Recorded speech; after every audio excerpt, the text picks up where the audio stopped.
abonné leen ci suñu chaîne YouTube ngir jot saa su ne ay xibaar yu wér te wóor aju ci réew mi ak ci bitim réew. daal di dem ci li nga xamante ni moom moo nekk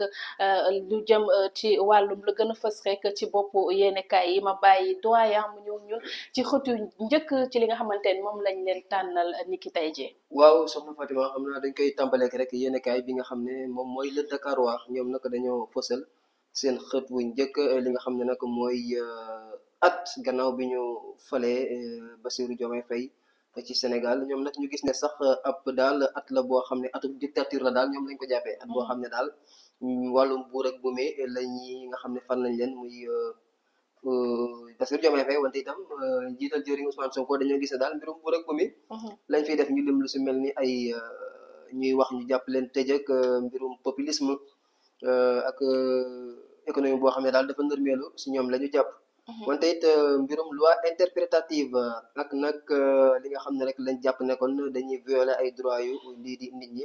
gëm sa bopp nag jóg artu wax jëmale ci li nga xam ne kon mooy mbir moomu la soxna Fatou. alors ñu daal di jàll ci l'évidence doyen foofu rek nga daanalee lay daal di jugal ndax l'évidence moom lañ ñëw ci xët yu njëkk jëm ci loi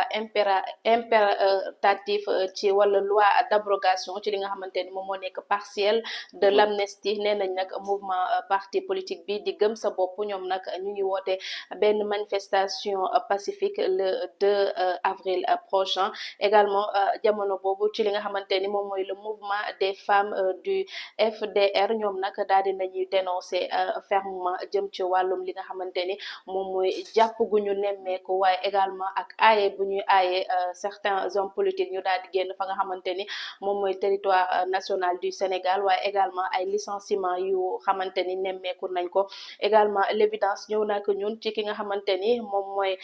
docteur Souleymane Meng moom également wax na ci li nga xamante ni moom moo jëm ci wàllum loi portant sur l'amnistie ki nga xamante ni également moom mooy Khadim Ndiaye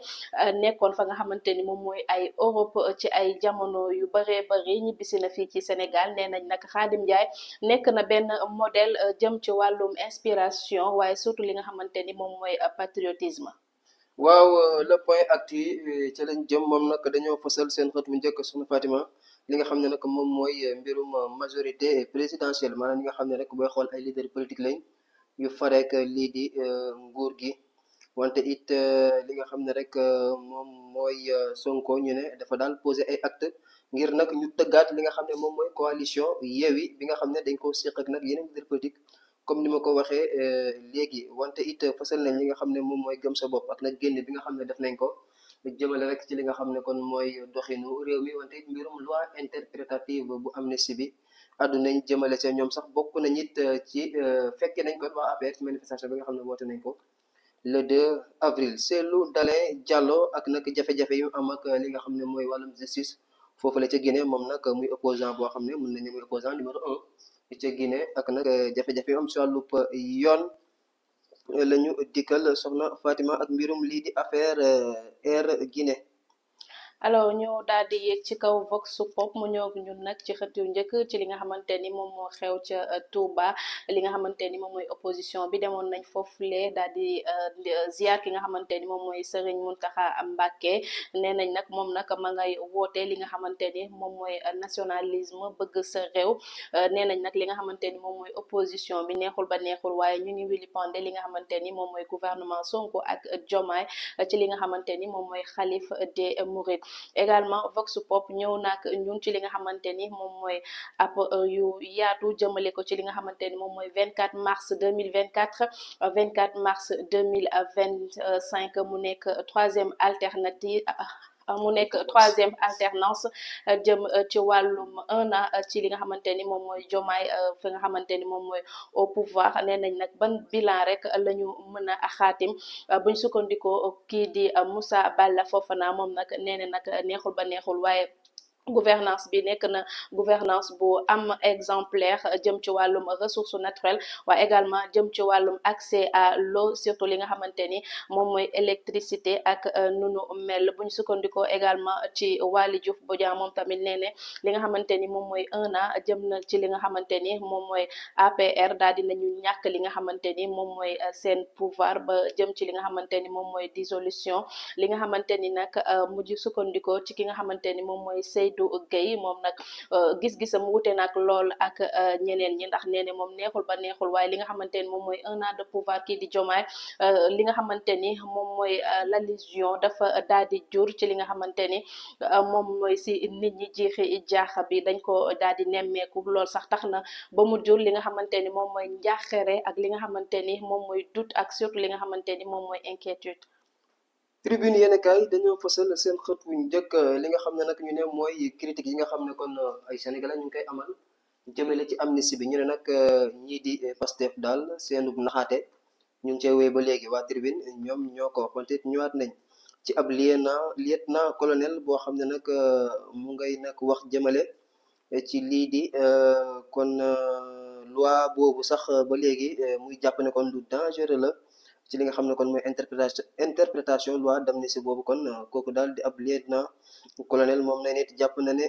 mbir mu dangereux la wante it Mansour Faye mi nga xam ne yëkkati na it lu mel ne xeme ñii di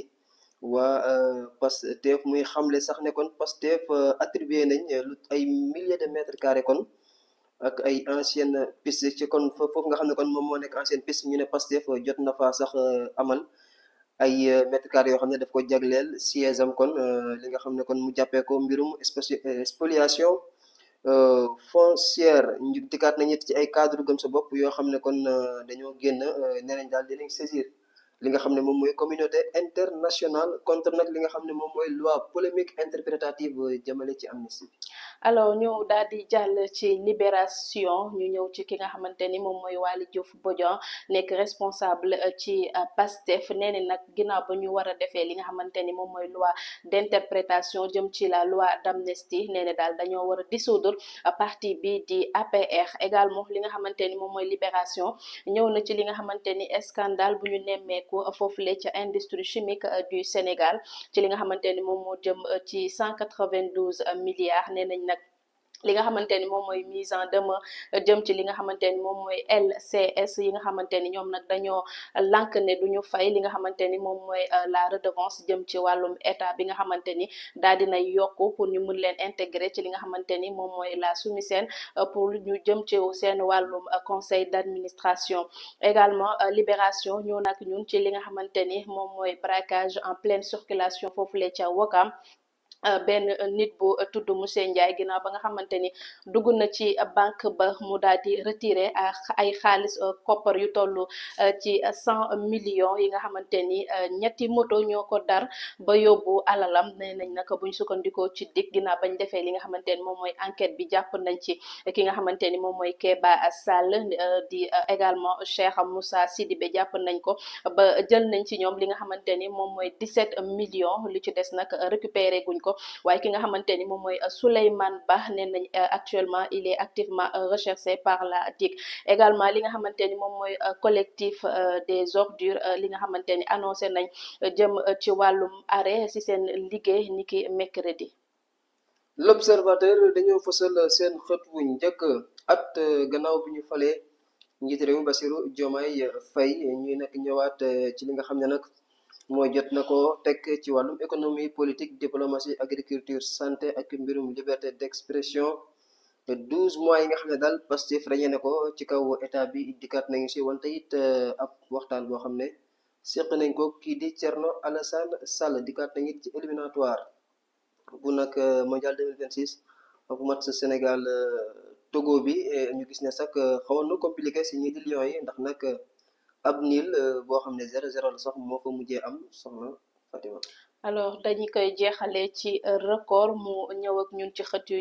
yaatu ci li nga xamante ni moom mooy mondial 2026 bi nga xamante ni ki samedi nemmeeku nañ match bi diggante